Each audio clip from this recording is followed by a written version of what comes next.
Ceci est indiqué à titre de référence. Elle a été pris dans votre volume RP. En fait, vous y trouvez les trois principaux risques de chute, c'est-à-dire le risque de chute léger, le risque de chute modéré et le risque de chute élevé. Est décrit les paramètres cliniques dans la seconde colonne. On va prendre par exemple le risque de chute léger. Donc, on n'y voit aucune perte d'équilibre. La personne, elle est autonome. Elle a peut-être besoin de ralentir ou encore de s'appuyer ou de refaire quelques tentatives. Si on regarde sa condition médicale, il peut avoir un potentiel de malaise. Elle peut être un peu téméraire, puis elle peut avoir des difficultés de compréhension puis de respect des consignes.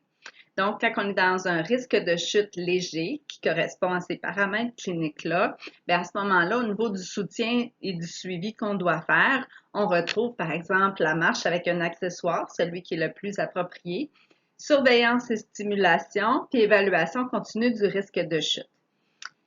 Si je vais regarder, parce que vous pourrez lire le modéré, je voulais juste vous illustrer quelques exemples. Si on regarde élevé, les paramètres cliniques, ce serait une atteinte grave à la motricité, à la stabilité ou encore au niveau de conscience. Puis, ça peut être aussi lorsqu'une masse corporelle est assez importante. Si on regarde le soutien qu'on doit apporter lors d'un risque de chute élevé, bien, ça pourrait être la marche avec 2 intervenants, la stimulation, une évaluation continuelle, on l'a dit, pardon, et une consultation avec un autre professionnel si c'est nécessaire. Donc, ça vous donne une petite idée. Tu sais, quand on parle de risque de chute, là, il y en a que c'est pas très clair pour eux. Donc, j'ai pris soin de vous donner cette indication-là, tout simplement.